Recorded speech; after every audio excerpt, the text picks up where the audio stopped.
rap shit say me though. Niggas said they need less trappers and more poets. I came talking to hustlers is more heroic. Rise out of ghetto, back and growing.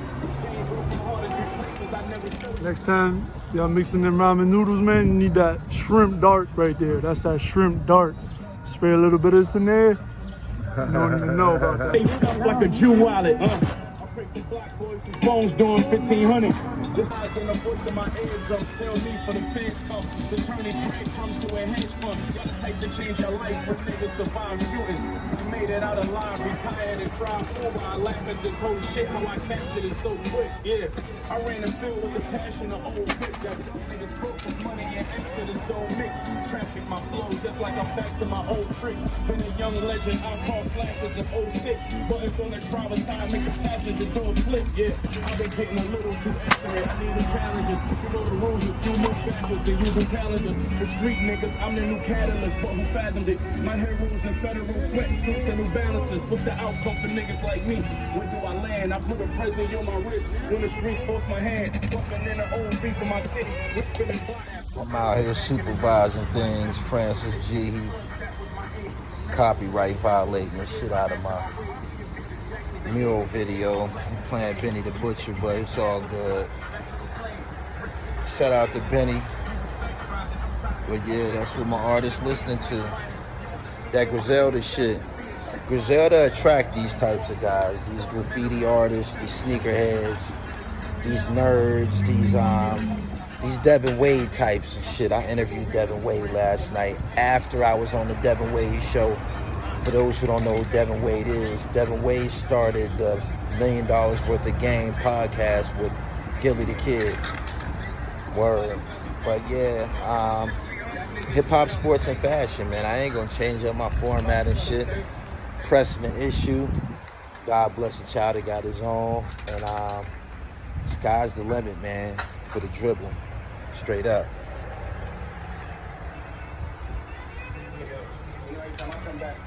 Tune in to me watching Gully TV. I have a special guest. I'm very excited about doing this piece, man, because I want to be the platform that covers all of the elements of hip hop, and that would be DJing, b-boying, MCing, and of course the graffiti art. Can you shake? Can I hear a little something? Yeah. Yeah, graffiti often gets slept on as one of the elements of hip hop. How long you been doing graffiti?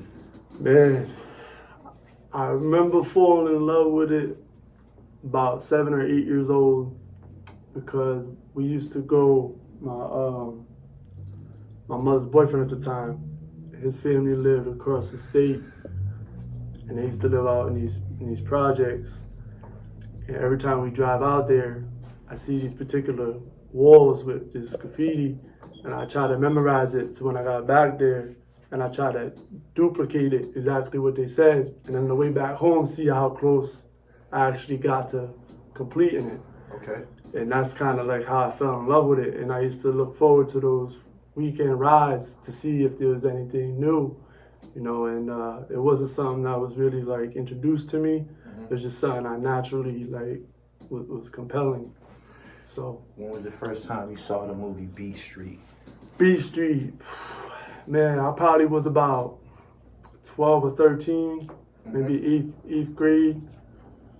I think it was B Street and Wild Style. I seen both of them around the same time. When you was watching B Street, did you understand Ramon's plight? Did you, when you go up and you do a dope piece, do you fear people coming and defacing it and shit like that? Is that a part of the phobia? Does that come with being a street artist? Yeah, it absolutely does. Cause you know, you got people that aren't even artists that may come there and, you know, I seen them throw buckets of paint at something you just spent 2-3 days working on, or you got other street artists that may come there and they may roll over the whole wall and do their whole production over something you just put a time into.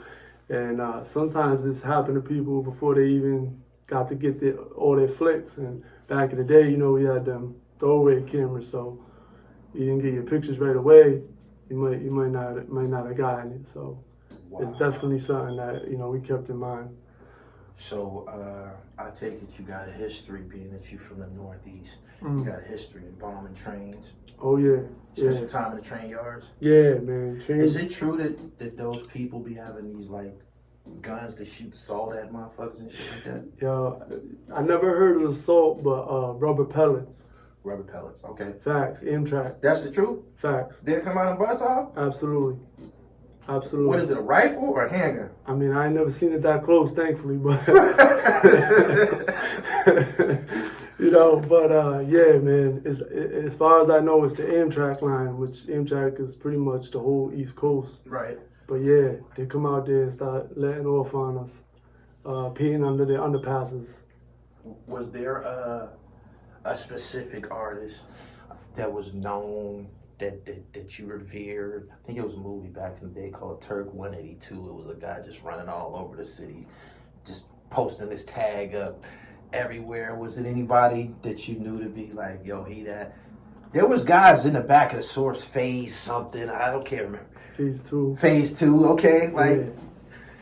Well, yeah, nah, it's, I mean, kind of off topic what you asked, but back then, you know, when I started writing graffiti, it was probably, you know, 94, 95 is when I started, like, doing my own thing. There weren't many outlets back then to see other artists like there is today, for example. You know, today you just go online, you know, you can, you know, it's global. But what we had to do is we had to put the work in to go see the art. It was like its own subculture. So you had to go down them train tracks. You had to go in them train yards or them abandoned buildings because that's where it existed. You know what I'm saying? So that was a big part of it back then for us. That whole adventure of getting out there and going to see which artists may have, you know, came out with the next dope thing, you know? Okay, when you say adventure and getting out there, is y'all like going out in the night dressed up like ninjas and shit? Everybody got all black, like, how do this shit go down? Man, take me on a route. Oh man, I'll take you down a couple. Like during the day, like when you just want to go just like, I'm talking like you want to go walk the lines, walk down the Amtrak lines, 4 or 5 hours one way, 4 or 5 hours back the other way. Just to see pieces because you know there weren't no outlets. I mean, right. A couple magazines, couple. So y'all would get on the tracks and just start walking. Just to go during the day, just to go scope spots, right? See what's happening, people sit in areas. But when nightfall comes, you know that's when it's on. And one of my favorite stories, I was telling this other dude last week. In high school, we used to each night of the week would be dedicated to like a particular, how I want to say it, a particular way how we wanted to get up. So for example, we walked from like where we live, Cranston, all the way to downtown Providence, just walking with markers, just doing hand tags on stop signs and trash cans. Okay. The next night, we take our bicycles, BMX bikes, we 15, 16, backpacks full of paint. Mm-hmm. Now we street bombing, we hitting the gates, we hitting the bodegas, we hitting the sides of the buildings. The next night, we out there hitting the highways. And I remember one day, the sun was coming up, and me and my boy was like, man, yo, what time is it? Is that a starter jacket? Oh yeah, it's a starter Yankees joint. Oh man, stop playing, man. Yeah, it's crazy because I paint in this joint. This is like my, you know, my good luck charm. Okay, I see you. I'm a diehard Yankees fan, bro. I'm a diehard Yankees fan. Okay. But yeah, so we coming home on our bikes, and I'm like, we can't go home. We gotta go to school. School's about to start. He's like, oh shit. He's like, my mom's gonna bug out on us. I'm like, yo, we gotta go to school. So now we walking through the school full of paint. Everybody knows we write graffiti. We're like, yo, can we put this paint in your lockers? Rah, rah, rah. We're bugging out, and we're like, yo, we was out all fucking night just going bananas, like, you know? And like, we didn't even realize how much time had passed by, and then we asking the girls, can you take us for a ride down the highway just to get pictures of our shit, you know, shit like that. Just them were like the golden era days, you know, in my eyes, you know. When I'm traveling and I see a piece in an obscure places, I've seen pieces in places where someone might have had to rappel Is people tying themselves in harnesses and shit like that? Man, let me just say it, man. If you could dream it, man, they doing it. You know, these dudes are wild, man. Some of these younger generation kids, particularly out in the West Coast, you know, a lot of times they refer to those as like a heaven.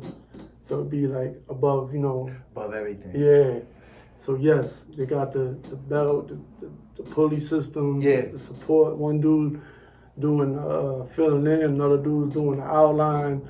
Whatever anybody could do to contribute to make it happen. Yeah. You know, the billboards is crazy. Some of the things they pull off. A heaven. Yeah, a heaven. You know, and truthfully, I ain't never done one. Word.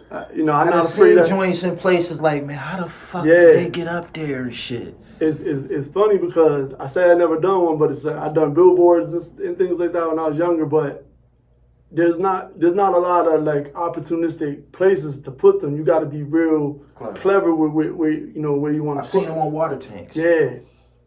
Yeah. So it's like that to me is like the ill part when you see like, man, he had to be on some other shit to climb up that water tank, and you know that in itself is almost as ill as like the piece. You know what I'm saying? Has someone became legendary for heavens? Particular areas in the country and now globally, I'm sure. I mean, I keep it more of an eye. Like I'm not like big like internet like graffiti like I don't know how you want to say it. I don't really be searching like what's going on globally. But in my area, from where I'm from, there were some people that caught some fame off of that. You know, that they was up there putting work in water towers, putting in the heavens over the highway signs and things like that, for sure. But there's definitely been a few guys that got some serious notoriety from pulling off some real, like, how you want to say it, 007 type. What happens shit. what's it like when someone's piece ends up on television, a movie, a rap video, or, you know, what's that like, man? Have you know anybody that experienced anything like that? Yeah, man. So I was probably in like the 11th grade. The story is about myself. Actually, probably in 11th grade, I was at my girlfriend's crib at the time. And her mother knew I used to bring my black books down every day. I was making her canvases. She knew my graffiti name at the time, and she come downstairs with a letter, and she's like, the city of Cranston is saying that they're looking for this graffiti artist named, my name at the time, saying that they have his vandalism on over 200 or something pieces of property in the city. If anybody knows, blah, blah, blah, blah, blah. Like a Crime Stopper type thing. Right. And she's like, what are you gonna do? And I'm like, damn, like this shit is real. And I'm thinking she's gonna be mad at me. And she was cool. She was just like, you know, you better figure this out. And I'm like, I think I need to figure this out. It's probably like 2 nights later, I'm coming to the crib. About 10 cop cruisers come pulling up to the crib, take me down to the police station, 15 years old. They're like, the mayor wants to meet with you. I'm like, the mayor? They're like, yeah. I'm like, okay. So book me, I get out, I go see the mayor like 2 days later. The mayor's like, you know, we got you on 200, 185, whatever pieces of property. We know it's you, we got all, you know, all the evidence. The brand new bridge that they had just made in the center of town, we had hit that up, like 5 of us. And they were like, we need somebody to take the fall for this. Who are your buddies? I'm like, nah, I don't know about that. And he's like, okay, well, if you admit to this, we'll get rid of these 200. You go home today, whatever. He was like, but you gotta, you know, whoever. I said, listen, I did all that. I said, I'll take the blame, sign the paper, whatever. Boom, boom. I was out. Man, they put that in the newspaper like 2 days later. That was like the best thing that ever happened, man. That gave me the most fame. I was like, man, they had my shit on the cover. I was like, yo, I felt like that dude at the time. You know, like it kind of worked for me in a way, because for a writer, a graffiti writer back then, to be in the newspaper like you asked, you know, not to go ramble on about it, but like that gave you more juice. Yeah. And yeah, man, often the news, you know, you be watching the news in the background, you see like my crew, the crew I write with, like we call ourselves MLB, Major League Bombers, you know what I mean? Okay. So, you know, we see our shit in the background on news channels, shit like that. Yeah, absolutely, man. You see that all the time. Explain to me your how did you begin your way of making your presence felt visibly in the hip hop community? Well, man, so just I always loved, you know, hip hop music was like my first love, man. My cousins, you know, put me on the Eric B and Rakim and Big Daddy Kane and all that back in the day. And the graffiti, I fell in love with it on my own. And as I got a little bit older, just dudes in my neighborhood, we started coming together, doing our own thing with the graffiti art. Couple dudes nice on the MCing, putting out music. Right. And they do a lot of local shows, so I make a lot of flyers, like whoever was coming into town, post them up over town, shit like that. And you know, I was selling canvases to people in the school, $10, $20 at the time. You know, just doing things like that, just, you know, just whatever I could do to stay involved in the scene, you know. Right. While all of this is going on, is the University of Providence located in downtown Providence, Rhode Island? Yeah. It's Providence College, actually. And we got University of Rhode Island, but Providence College it's like, Providence is small, so, you know, they call it PC short. It's a little bit like, maybe like a 5-10 minute car ride. Right. It's like in a separate area over there. This it's called Chad Brown Projects. Right. So it's on the outskirts a little bit of downtown. Is there a rivalry between Providence and University of Rhode Island? Yeah, absolutely. Basketball. It's every year in and year out. I think for like the past 40, 50 years, is a sellout game between PC and U.R.I. I never gave any thought to that whole idea that, because it's a story about the creation of the Sham God movement, right? And although God, Sham God, a good friend of mine who's gonna, you know, guest on Gully TV, he created his own rendition. It's been said that Tyson Wheeler was actually using the Sham God, and maybe, you know, there was a whole lot cooking up in Rhode Island at the time. You know what I'm saying? Where were you at during this era? Yeah, so I mean, you know, for the viewers or whatever, you know, I played basketball in high school and ultimately went and played in college before I got injured. I played 2 years at JUCO and I played 1 year at a Division II school. But the U.R.I. and Providence College basketball rivalry during those years, like my early teens, late teens, man, it was serious. Cause you know, Tyson Wheeler, Katino Mobley, you know, they was cooking. They did real well. Then you had PC, you had Shane God, then you had Eric Murdoch, Jason Murdoch, Jamel Thomas. You had that whole team. What's his name there? Austin Crozier, I believe it was. He was on Sham. Yeah. So you had, you know, a lot of good players from both schools. Eric Murdoch was buck wild in college, by the way. I just want to put that out there. And Jamel Thomas led the Big East in scoring his senior year too, and that was when the Big East was like, I don't remember how many top first round picks came out of that year, but he led the Big East in scoring that year. A lot of people don't know that.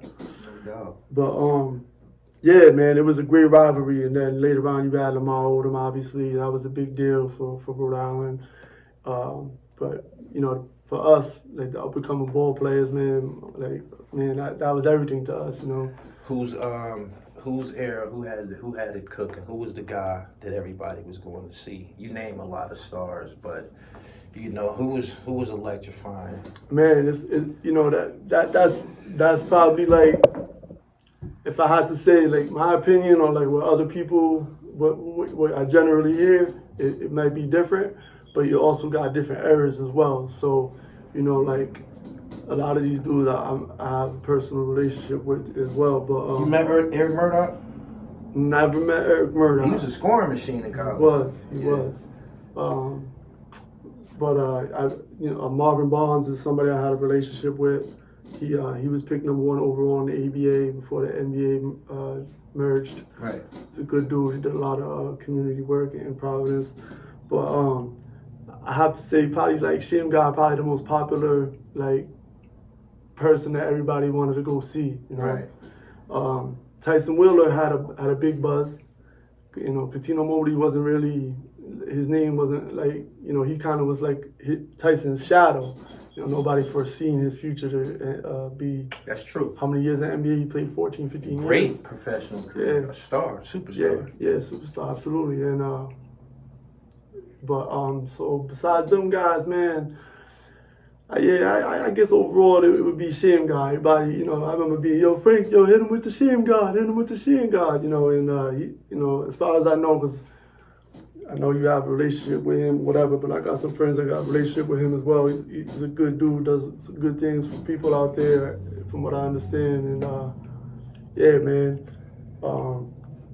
Have you ever had a chance to display your talent at any of the universities? I played with a lot of people. I never played with like Jamel Thomas, Eric Murdoch, none of them, because they was all in college when I was like 11, 12. Right. Shingar, I was like 9, 10. They were a lot older than me, but you know, I played with some of the guys that came later on and stuff like that. But you know, lately, you know, over the last decade or so, it's kind of been a little bit quieter, I'd say. Yeah. You know. Yeah, back in the Big East days. 90s, it was live. Really, it was really, live. yeah. It was different. The It was different. The shit. Yeah. It was different. So, how do you go about selecting paint?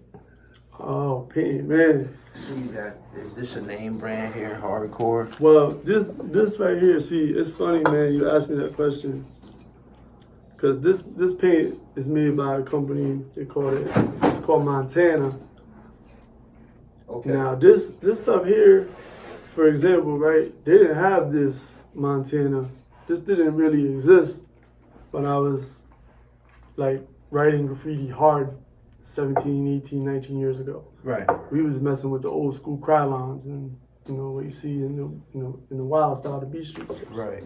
This stuff came a little bit later on. And back then, it was like against graffiti like rules to buy paint. We was racking. So we was in Kmart filling up our backpacks. Right. We was pushing out shopping carts out of Home Depot, out of Michael's. Right. You weren't buying your paint. We didn't have no bread to buy paint, number one. Number two, part of the game was racking paint. Do you think companies started to create paint to cater to graffiti artists? Absolutely. This is Did they understand it was an industry? Yeah, it was a huge, it was a huge industry. The subculture, the demand was just, you know, it was crazy. So this stuff's made out of Germany. It's called Montana. There's another company, I believe, Belton, and then there's even a couple others. But, you know, like I said, not to be redundant, but this stuff wasn't around 18, 19, 20 years ago. It was just coming onto the scene. So some guys even say using this type of paint is almost like cheating compared to like what we had to go through back in the day. Oh, because that looks that much more dynamic. Yeah, it's so much easier to control and get your lines thinner and thicker. Yeah. I mean, with the crylons, man, we was taking the caps, drilling holes in them, putting that over the cap, making a space for your finger, putting your finger in there so it would just spray out like thin, but be paint everywhere. Yeah. You know, like you had to get real creative. Yeah. Let all the pressure out. There's just a lot of like quirky things you had to come up with just to get your lines and your color and all that. So this stuff made it a whole lot easier. You know, guys used to mix paint just to get that shade. Now they got 40 shades of orange, you know what I'm saying? So it's made it a lot easier. So for me, like, different era of my life, you know, I'm in, you know, mid-30s, late 30s these days, getting up there. You know, I've been focusing more, you know, I'm not really going hard like on a graffiti scene, so to speak.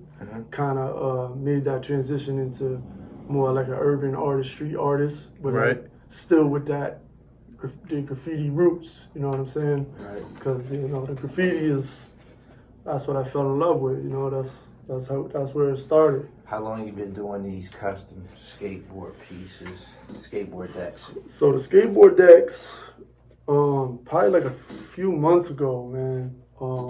That's mine, by the way. Yeah, I love this is Dribble God, my man Gully TV, man. Solid dude right here, man. Yeah, I'm gonna set this right here. So the skateboard decks was something I came up with. I was talking with this artist CORMEGA out of New York. Sure, most people know who Mega is. We was talking about some different ideas and stuff like that, and did some research about getting some blank decks, do some ideas back and forth. Ended up doing a few. Ended up branching out. Ended up working with Saigon. Ended up working with Shaheem. Everybody loved the decks. STATIK SELEKTA. Actually, gotta send him something this week, man. But yeah, everybody just loved the decks, and they're collectible. People, there's a lot of people out there that collect skateboard decks. Skateboard business is a big demand for it. You know, lots of guys been collecting skateboard decks since skateboarding. Have you tested the durability or are these show pieces? So I mean, like any skateboard deck, if you were to purchase it from, you know, Birdhouse or any of the other top skateboard companies, you know, you bang around on it for a while, it's gonna wear and tear naturally. Right. I'd say these are more like show pieces because once I'm done, I put like a clear coating. Yeah. You know, and it's more for like hanging up or decoration. But you know, you ride around on it just cruising, it's gonna be good. You know, start hitting them ramps and all that sliding across the curb. I can't guarantee that.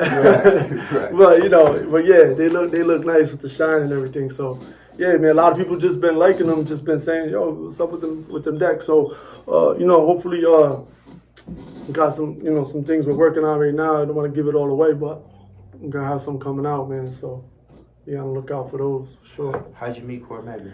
Man, CORMEGA, I met CORMEGA at his show, at a show at SOB's in New York City, I believe it was. First time I met him.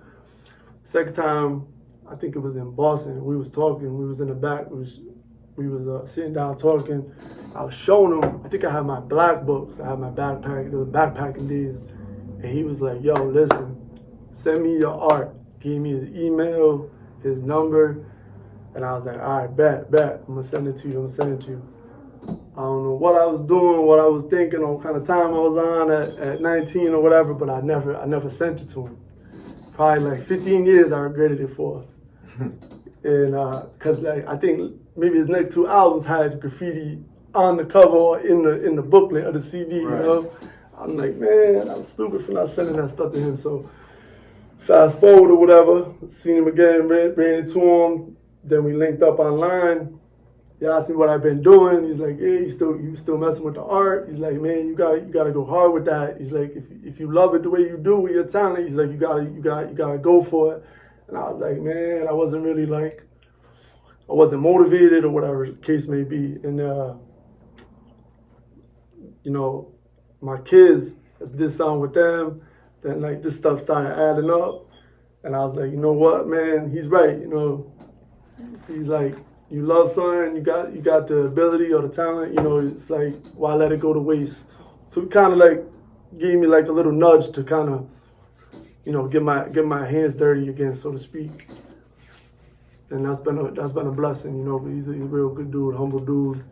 You know, he kind of plugged me in a little bit, and very appreciative of that, you know. Word. Shout out CORMEGA. No doubt. So yeah, what's happening, what I see developing, I think, I can't tell you how I discovered you. I believe it was the colorways, the color systems that you use. You can't see that Grizzlies jersey behind you, but that turquoise, not to interrupt you, CORMEGA had put me on his story. I think he put me up on his story, and I think you might have added me on there, or I saw you liked it or something like that, and then I think that's how we connected. Okay. Because I remember Mega was like, "Yo, when you start making all this money off your paintings, you owe me a pair of sneakers." Because I remember him saying that to me. Yup, and his sneakerhead. Yeah, absolutely. Yeah, we've been on that sneaker shit before it had a title, man. Mm. Like, have you ever taken in into consideration, or have you ever spent any time with the airbrush culture growing up? I have not. I have friends who have. It's just not an avenue I have going down. You know, it's not something I've even attempted to look. You know, I haven't even looked into it. You know, I like to just, you know, like in my you know, where I live at, I got this like, you know, basically my studio. I like to just get 4 or 5 canvases, get the music, get in the zone, that Ghostface, Raekwon, Purple Tape. Right. And I'm just doing 5 joints at a time. Sometimes I'd be like, damn, it's 5 in the morning. I've been in here since 12 yesterday. I ain't even eat. I forgot to eat. Man. I forgot to eat. That's called the zone. That's the zone. I explain to people the zone. There's different parts of my documentaries, and you can just, if you watching it, you like, God damn, I promise you that's the zone. That's the portion of the project where my editing was just clicking, everything was just going accordingly. You know, it was fluid and entered the motherfucking zone. Yo, it's crazy. My girl's like, man, she's like, I don't even want to bother you. I just see you in there and you just, and I'm like, yeah, I appreciate that, because like, get in that creative zone and you just, matter of fact, man, shout out Shaheem, man, because me and Shaheem did a few things, but I was telling him one day, he gave me an idea to do, man, I ended up in Home Depot. I was like, yo, called him on FaceTime, ended up making a sculpture, 3D sculpture. Yo, put the Staten Island ferry in the back. We didn't even release it yet. He's gonna, I'm gonna let him put that out. But it was like, I was just in the zone. He was like, you in the zone. I'm like, I'm in the zone. And it's just like, it just comes naturally. It's just like a passion. And like you said, when you're in that zone, man, it's like, you know, that's it. I respect your dribble, man. Yeah, man. I respect all of the curators, the creators, the producers, and people that earn a living, man, with God-given talent, man. So shout out to you. Tell my viewers where they can see your creations at. Yeah, right now you can check me out on Instagram. My IG name is at Francis Gautier Art. That's at FRANCIS GAUTIERART. So you can follow me there on Instagram. Then I got my LinkedIn to my website right there in my bio. DM me, whatever, let's work. You know, I'm dedicated to just working and building with good people, and it's not always about trying to make the most bread or nothing like that. For me, you know, I love working with other people who are serious about their grind, or, you know, are passionate about what they're trying to do. Like, that energy is real, you know, and that personal connection, you know, working with people, to me, sometimes is more valuable, you know. So anytime anybody feels they want to reach out, you know. What you average in high school? Oh man, you gotta make me start talking about my high school glory days, man. Man, I mean, you was averaging like 25 or 30. Nah, man, I think I had like 9 games. I had 30 or more, but I only played in. I missed 7 games. You had 9 games with 30 or more? 30 or more, 9 times. You like that. But I missed 9 games. You got a J, huh? A little something. White boy jumper. A little something. Got a J. How tall are you? Hey, I'm not gonna lie, I won the dunk contest at the All-Star game. Did you? Facts. How tall? You is kind of tall though. 6 months. I'm gonna tell. I ain't gonna front though. This is what happened. You got 3 dunks, right? Yeah. Everybody spazzed out and missed. I made all 3. Yo, they had no choice. They had to give me the crowd. Man. I was like, fuck it. They're like, you want a dunk contest? Fuck you, a dunk contest. I'm like, man, these dudes out there trying to do crazy shit. I just made 3 dunks. Got him up out of here. Yeah, so. I appreciate your time. Let me flash another one. Yeah, man, you gotta let me. Just want to give a couple of shout outs, man. This is just a gift. This is a gift I threw together on the way here for my man Gully, man. This dude's a real stand-up guy, man. What's the name of these pieces right here, man? Do you have a name for that? Is that a freestyle? This that Pablo Gully God, man. You know, Pablo Gully God, that's like a mashup of the Dribble God and Pablo Escobar. So I threw it together, Pablo Gully God, man. Try to bless you with something, you know, on the way up here. I did most of this in the truck driving up here, no BS. Man. Wow. know what I'm saying? I mean, when it coming, it's just coming. So, I'm just happy you feeling it, man. So, but yeah, man, like anybody interested in shit like this, hit my Instagram. Francis, I appreciate you, man. We about to get up out of here, man. Yeah, Until man. Let me give a shout out, man, to Go ahead, a couple of my Go ahead, folks, give your man. rundown there for back home and shit. Yeah, man, my peoples, man. My boy T, Tony Flacco. He's at Tony_Flacco, FLACCO. Check him out. It's my people's right there. He's got a podcast jumping off. My man Boosie, they got the podcast together, so you can check them dudes out and show some love, man. And my crew, dudes I paint with, we got some things on deck. We're gonna be putting together some murals this upcoming month. We got a mural we're gonna be painting out in Harlem with Herm McGruff, Stan Spit, and K Slay. They got an album coming out, so not only that mural, but I'm doing that album cover. We the Zone 3, Good Peoples. We can go out there and paint the mural. My boy Jay Stress is like my partner.